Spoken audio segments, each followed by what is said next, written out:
Welcome back to my YouTube channel Bihar career academy. और इस video में हम बात करेंगे GK GS MCQs question answer के टॉप 25 क्वेश्चन जो आप किसी भी गवर्नमेंट एग्जाम की प्रिपरेशन करते हैं तो आपके लिए बहुत इंपॉर्टेंट साबित हो सकती है।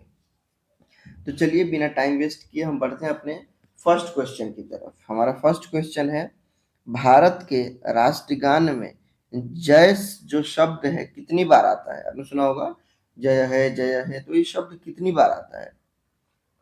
इसका सही जवाब रहेगा 10 बार ये शब्द आता है। ऑप्शन ए बिल्कुल राइट हो जाएगा, 10 टाइम्स। सेकंड क्वेश्चन है, भारत का सबसे बड़ा बैंक कौन सा है?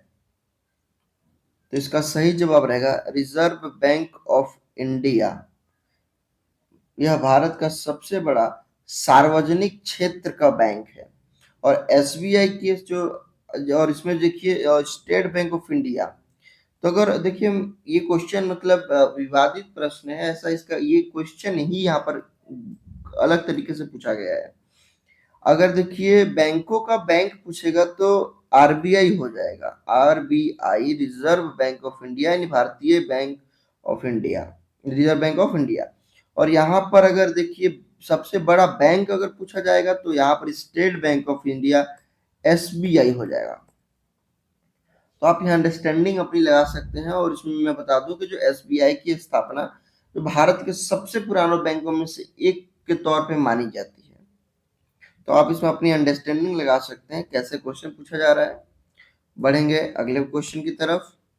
भारत का राष्ट्रगान पहली बार कब गाया गया था? तो जो भारत का राष्ट्रगान था जनगण मन, वो पहली बार 27 सितंबर, सॉरी 27 दिसंबर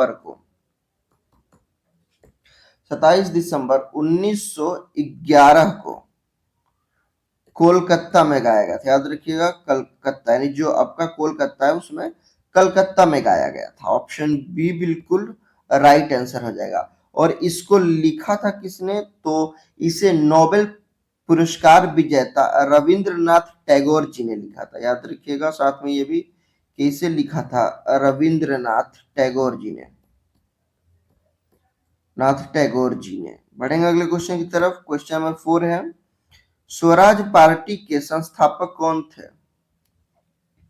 तो स्वराज पार्टी के संस्थापक मोतीलाल नेहरू जी थे।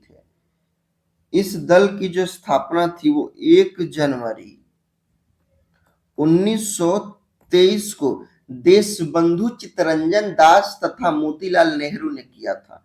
इनके साथ एक और थे जिन्होंने किया था, याद रखिए उनका नाम देशबंधु चित्तरंजन दास था। ऑप्शन बी बिल्कुल राइट आंसर हो जाएगा।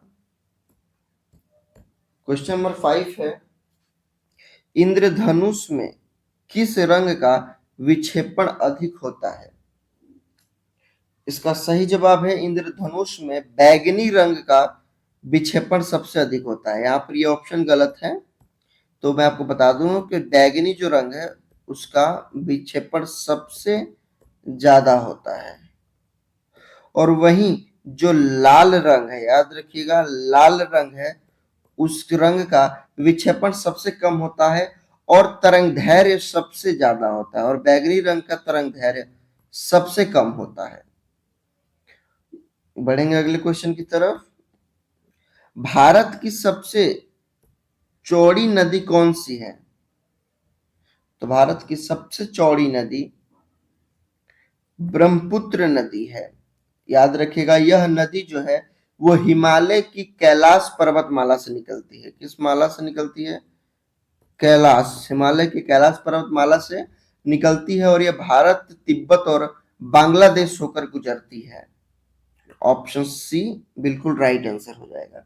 आगे बढ़ने से पहले अगर आपको वीडियो पसंद आ रही है तो प्लीज लाइक कीजिए, चैनल को सपोर्ट करिए, चैनल को सब्सक्राइब कीजिए और अपने फ्रेंड्स के पास वीडियो जरूर शेयर कीजिए। और आप अपना आंसर कमेंट में बताते रहिएगा कि आपने किस आंसर का कौन सा, मतलब किस क्वेश्चन का कौन सा आंसर दिया और आपने टोटल कितना स्कोर किया है। आते हैं अपने टॉपिक पे। नेक्स्ट क्वेश्चन है हमारा, क्वेश्चन नंबर 7 है, सौर मंडल का सबसे गर्म ग्रह हॉटेस्ट प्लैनेट कौन सा है? इसका सही जवाब रहेगा शुक्र। याद रखिए, इसकी सतह का जो टेम्परेचर होता है, जो शुक्र की सतह का जो टेम्परेचर होता है औसतम, वो 464 डिग्री सेल्सियस होता है। सॉरी, यहाँ पर ये इंफॉर्मेशन गलत है, 464 डिग्री सेल्सियस नहीं होता है। इसका जो है वो 464 डिग्री मिलियन शायद होता है। तो हम इस क्वेश्चन को भी यहाँ रहने देते हैं, इस क्वेश्चन को बाद में नेक्स्ट वीडियो में क्लियर कर दूंगा। लेकिन ऑप्शन बी राइट आंसर हो जाएगा, शुक्र। क्वेश्चन नंबर 8 है, कथकली किस राज्य का लोक नृत्य है? तो जो कथकली है, यह केरल राज्य का लोक नृत्य है। यह संगीत, अभिनय और नृत्य का मिश्रण है। याद रखिएगा, कथकली में भारतीय महाकाव्यों की कहानियों को नाटकीय रूप में दर्शाया गया है, नाटकीय रूप में दर्शाया गया है। आगे बढ़ने से पहले अगर आपको क्लासिकल डांस एंड डांसर से related full video, full playlist चाहिए, तो आप इस आई बटन पे क्लिक करके यहाँ राइट साइड में देख सकते हैं। अदरवाइज वीडियो के डिस्क्रिप्शन में उसका लिंक है, आप वहां से भी जाकर उस प्लेलिस्ट को एक्सेस कर सकते हैं। उसमें हमने चैप्टर वाइज पूरा क्लियर किया है, उसमें हमने पूरा चैप्टर वाइज पढ़ाया है। पढ़ेंगे आगे। क्वेश्चन नंबर 9 है, लोकसभा में अधिकतम सदस्यों की संख्या कितनी होती है? तो भारतीय संविधान के मुताबिक लोकसभा में अधिकतम जो सदस्य हो सकते हैं वो 552 सदस्य हो सकते हैं, जिसमें से 530 सदस्य राज्यों के और जो 20 सदस्य होते हैं वो केंद्र शासित प्रदेश के प्रतिनिधित्व करते हैं। तो आप टोटल अगर काउंट करेंगे तो ये आपको 552 सदस्य हो जाएंगे। ऑप्शन बी बिल्कुल राइट आंसर हो जाएगा। क्वेश्चन नंबर 10 है, रंगीला बादशाह किसे कहा जाता था? तो इसका सही जवाब हो जाएगा मुगल सम्राट मोहम्मद शाह को। किसे? तो मुगल सम्राट मोहम्मद शाह को रंगीला बादशाह कहा जाता था। और याद रखिएगा, और उनका जो शासन काल था वो 1719 से 1748 था। ऑप्शन बी बिल्कुल राइट आंसर हो जाएगा। क्वेश्चन नंबर 11 है, स्वतंत्र भारत के प्रथम गवर्नर जनरल कौन थे? इसका सही जवाब रहेगा लॉर्ड माउंट बेटन। इसका राइट आंसर हो जाएगा ऑप्शन बी। उन्होंने साल 1947 से 1948 तक भारत के गवर्नर जनरल के तौर पर काम किया था। क्वेश्चन नंबर 12 है, भारत का सबसे लंबा राजमार्ग कौन सा है? तो जो भारत का सबसे लंबा राजमार्ग है वह NH44 है, नेशनल हाईवे 44। यह उत्तर में श्रीनगर से, याद रखिएगा, श्रीनगर से शुरू होकर दक्षिण में कन्याकुमारी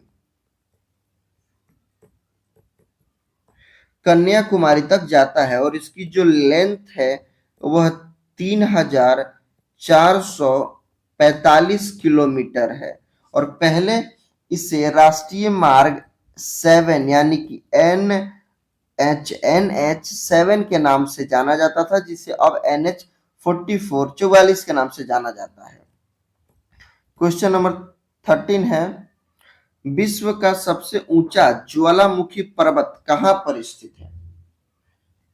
तो यह पर्वत इक्वेडोर में स्थित है, और यह समुद्र तल से 6893 मीटर यानी कि 22,615 फुट की ऊंचाई पर है। ऑप्शन सी बिल्कुल राइट आंसर हो जाएगा। क्वेश्चन नंबर 14 है, भूमध्य रेखा किस देश से होकर गुजरती है? तो जो भूमध्य रेखा है वह मैक्सिको से होकर गुजरती है। ऑप्शन बी बिल्कुल राइट आंसर हो जाएगा। क्वेश्चन नंबर 15 है, किस ग्रह का घनत्व सर्वाधिक होता है? तो सबसे ज्यादा जो घनत्व वाला ग्रह है वो पृथ्वी है। इसका घनत्व 5.514 ग्राम पर सेंटीमीटर क्यूब होता है। याद रखिएगा, 5.514 ग्राम प्रति सेंटीमीटर क्यूब। ऑप्शन डी बिल्कुल राइट आंसर हो जाएगा। क्वेश्चन नंबर 16 है, कुल अक्षांश रेखाओं की संख्या कितनी है? तो जो टोटल अक्षांश रेखाएं हैं उनकी संख्या 181 है। पृथ्वी पर अक्षांशों रेखाओं की संख्या जो टोटल है वो 181 है, और इनमें से 90 जो अक्षांश है वो उत्तरी गोलार्ध पे है। याद रखिएगा किस गोलार्ध पे है, तो उत्तरी गोलार्ध पे, और जिसमें से 90 अक्षांश है यानी 91 अक्षांश वो दक्षिणी गोलार्ध पर स्थित है, और सॉरी 90 जो है वो दक्षिणी पर स्थित है, दक्षिणी गोलार्ध पर। और जो बचा एक वह अक्षांश रेखा भूमध्य रेखा है जो बीच में है। क्वेश्चन नंबर 17 है, सूर्य के ऊपर के भाग को क्या कहते हैं? तो जो ये सन है इसका जो ऊपरी भाग है उसको वर्णमंडल कहते हैं। ऑप्शन सी बिल्कुल राइट आंसर हो जाएगा।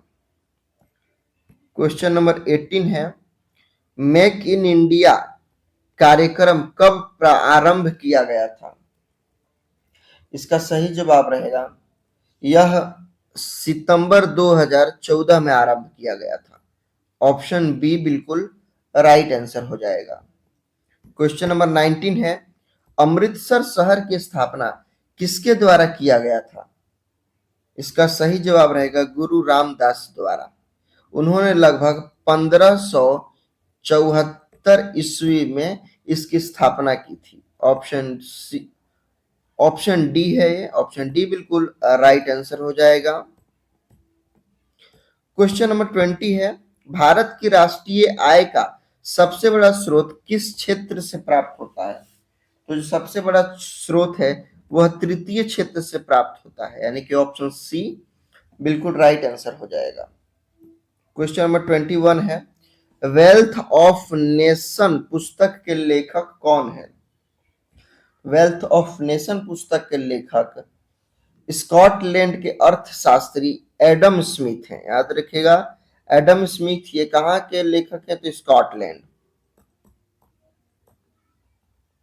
स्कॉटलैंड के अर्थशास्त्री हैं और लेखक।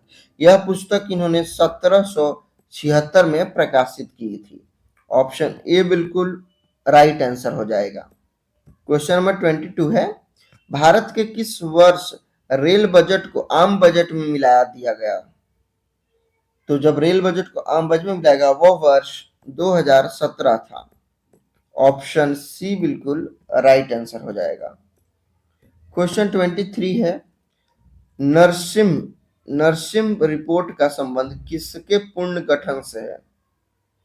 इसका सही जवाब है बैंकिंग संस्थान से। ऑप्शन सी बिल्कुल राइट आंसर हो जाएगा।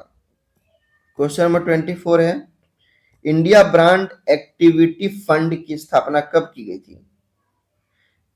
इसकी स्थापना 1996 ईस्वी में की गई थी। ऑप्शन बी बिल्कुल राइट आंसर हो जाएगा। क्वेश्चन नंबर 25 है, पंचवर्षीय योजना पहली बार कहां शुरू की गई थी? तो पंचवर्षीय योजना पहली बार यूएसएसआर में शुरू की गई थी। याद रखिएगा सोवियत संघ में साल 1928 में शुरू की गई थी, जिसे जोसेफ स्टालिन ने पहली बार पंचवर्षीय योजना लागू की थी। अगर आपको पंचवर्षीय योजना पे डेडिकेटेड वीडियो चाहिए तो आप हमारे डिस्क्रिप्शन को चेक कर सकते हैं, उसमें हमने पंचवर्षीय योजना पे एक डेडिकेटेड वीडियो बनाया है। ये आपके लिए यहाँ पर टेस्ट क्वेश्चन है, तो आप अपना स्कोर हमें कमेंट में जरूर बताइएगा कि आपने 25 में से कितना स्कोर किया है। वीडियो पसंद आई तो इसे लाइक करिए, अपने फ्रेंड्स के पास शेयर कीजिए और चैनल को सब्सक्राइब कर लीजिए ताकि वीडियो की नोटिफिकेशन आपको टाइम टू टाइम मिलती रहे और आपकी स्टडी कंटिन्यूस होती रहे। वीडियो देखने के लिए थैंक्स। मिलेंगे हम नेक्स्ट वीडियो में किसी नेक्स्ट टॉपिक।